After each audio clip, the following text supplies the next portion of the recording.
Abigail, a responsible and resourceful woman of means during the time of David, provides a great model of the reconciliation teaching in Matthew 5, Matthew 7, and Matthew 18. The story of Abigail is told in 1 Samuel 25. The setting is the nation of Israel when King Saul was on the throne, but David had been anointed and was hiding from Saul, who sought his life in a jealous rage. David had already spared Saul's life once, but it had benefited David little in generating goodwill with Saul. David served Nabal, a wealthy sheep owner, by providing timely protection for his sheep, his shearers, and huge flock. In return, David asked Nabal for some spare food, scraps from the table, for him and his men. Nabal, easily in a position to fulfill David's humble and reasonable request, not only declined the request, but went out of his way to insult David. When David heard this, he said, "Every man strap on your sword! We'll kill them all!" We'll pick up the story here and see what the hero of the story can do to prevent innocent bloodshed and a great shame falling on the young, soon-to-be King David. I'll be reading from 1 Samuel 25, picking up the story in verse 14 and reading through verse 36. But one of the young men told Abigail, Nabal's wife, "David sent messengers out of the wilderness to salute our master, and he shouted insults at them. Yet the men were very good to us, and we suffered no harm, and we never missed anything while we were in the fields as long as we were with them. They were a wall to us, both by night and by day, and while we were with them, keeping the sheep. Now therefore know this, and consider what you should do, for evil has been decided against our master and against all his house. He is so ill-natured that no one can speak to him." Then Abigail hurried and took 200 loaves, 2 skins of wine, 5 sheep ready dressed, 5 measures of parched grain, 100 clusters of raisins, and 200 cakes of figs. She loaded them on donkeys. She said to her young men, "Go on ahead of me, I am coming after you." But she did not tell her husband Nabal. As she rode on the donkey and came down under the cover of the mountain, David and his men came down toward her, and she met them. Now David had said, "Surely it is in vain that I protected all that this fellow has in the wilderness, so that nothing was missed of all that belonged to him. He has returned me evil for good. God do so to David and more also, if by morning I leave so much as one male of all who belong to him." When Abigail saw David, she hurried and alighted from the donkey and fell before David on her face, bowing to the ground. She fell at his feet and said, "Upon me, my lord, be the guilt. Please let your servant speak in your ears and hear the words of your servant. My lord, do not take seriously this ill-natured fellow Nabal, for as his name is, so is he. Nabal is his name, and folly is with him. I, your servant, did not see the young men of my lord whom you sent. Now then, my lord, as the Lord lives, and as you yourself live, since the Lord has restrained you from blood guilt and from taking vengeance with your own hand, now let your enemies and those who seek to do evil to my lord be like Nabal. And now let this present that your servant has brought to my lord be given to the young men who follow my lord. Please forgive the trespass of your servant, for the Lord will certainly make my lord a sure house, because my lord is fighting the battles of the Lord, and evil shall not be found in you as long as you shall live. If anyone should rise up to pursue you and seek your life, the life of my lord shall be bound in the bundle of the living with under the care of the Lord your God. But the lives of your enemies he shall sling out as from the hollow of a sling. When the Lord has done to my lord according to all the good that he has spoken concerning you, and has appointed you prince over Israel, my lord shall have no cause of grief or pangs of conscience, for having shed blood without cause, or for having saved himself. And when the Lord has dealt well with my lord, then remember your servant." David said to Abigail, "Blessed be the Lord, the God of Israel, who sent you to meet me today. Blessed be your good sense, and blessed be you who have kept me today from blood guilt and from avenging myself by my own hand. For as surely as the Lord, the God of Israel, lives, who has restrained me from hurting you, unless you had hurried to come meet me, truly by morning there would not have been left to Nabal as much as one male." Then David received from her hand what she had brought him. He said to her, "Go up to your house in peace. See, I have heeded your voice, and I have granted your petition." Now, when Abigail entered the story, she faced an urgent situation. Ordinarily, unarmed women who hear of an approaching army tend to find a way to move in the opposite direction as quickly as possible. Abigail, it turns out, was far from ordinary. As a decisive mistress of Nabal's vast household, she took responsibility for the unraveling mess her husband had caused and stepped in quickly. Perhaps this is not the first time she's had to act heroically because of something Nabal has said. She prepared an ample gift and set it on donkeys to go ahead of her. This had to begin to soften David's flinty heart. Abigail's appearance before David seems, to Western eyes anyway, like duplicity, even if honorable in motive. How could she claim that she had any guilt here? Upon me alone, my lord, be the guilt. I, your servant, did not see the young men of my lord, whom you sent. How was she guilty?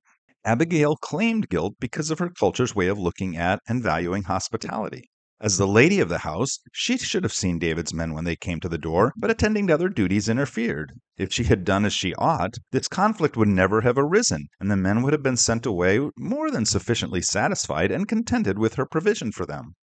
Now, David had never planned to kill any women, but Abigail tells him, if you need to kill anyone, let it be me. It was my fault. She literally sticks her neck out for her husband and her household, and this at least gets David's attention.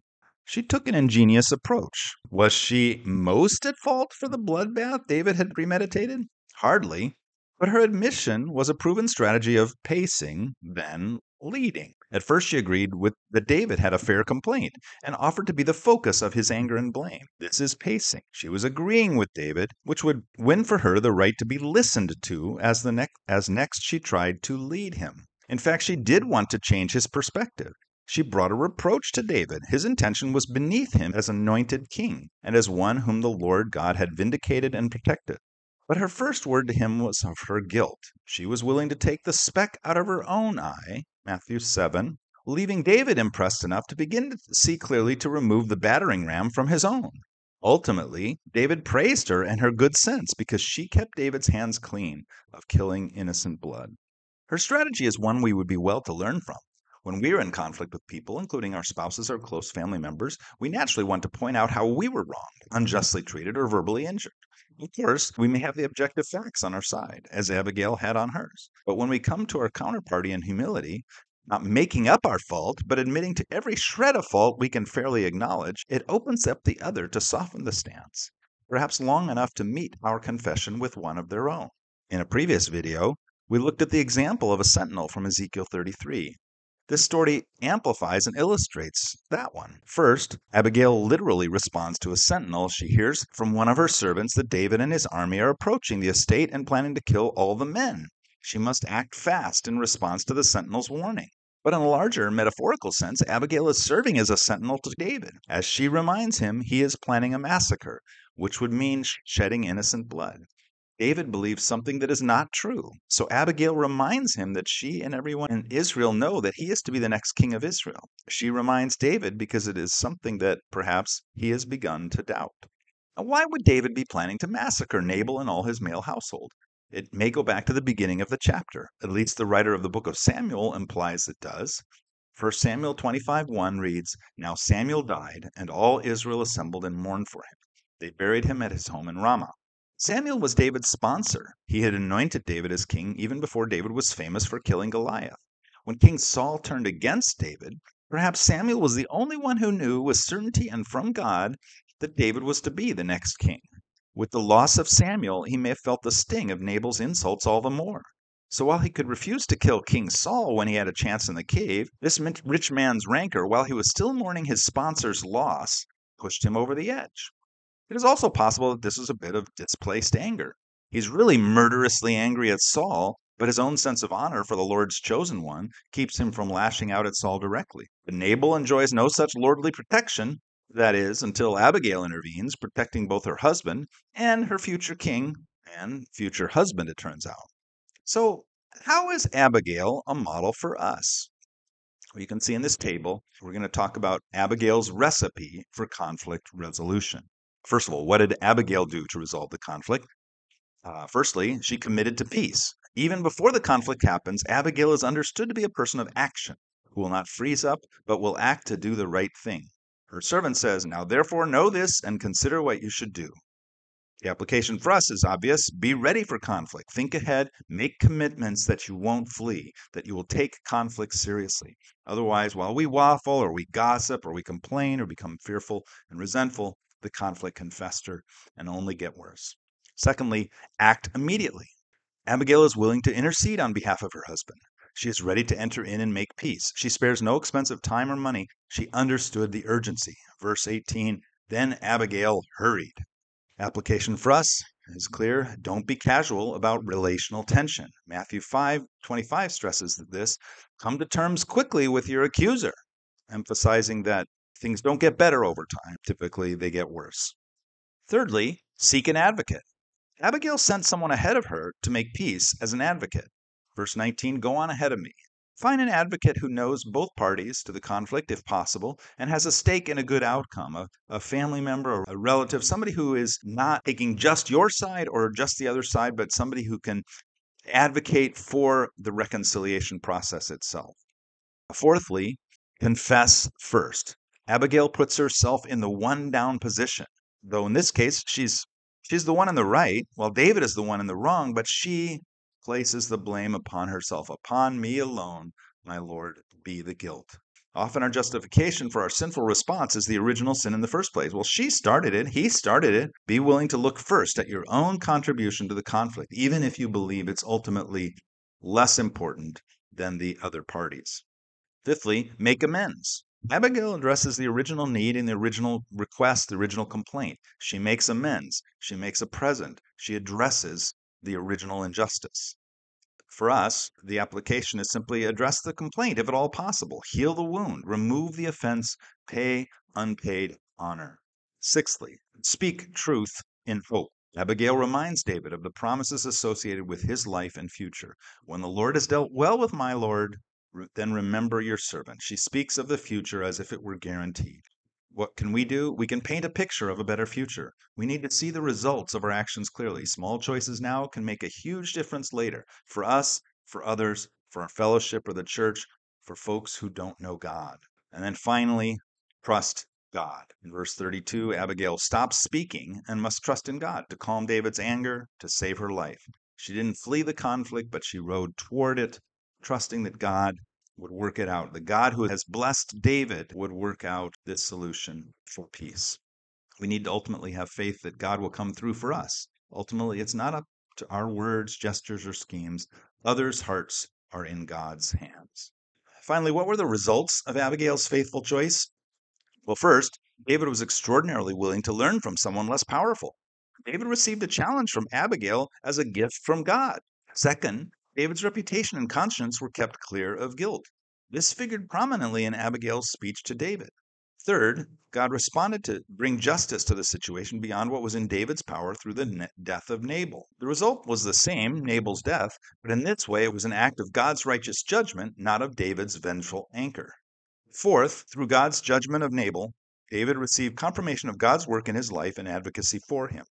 This reassured David that God was still at work on his behalf after the death of Samuel.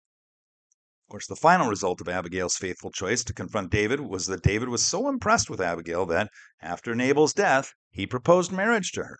She ended up with a more reasonable husband, though admittedly, it seems like David received the better deal. Let us learn from Abigail. She did all she could do and then trusted God for the rest. When it comes to reconciliation and making peace, all we can do is all we can do. Others' hearts are in God's hands, not ours.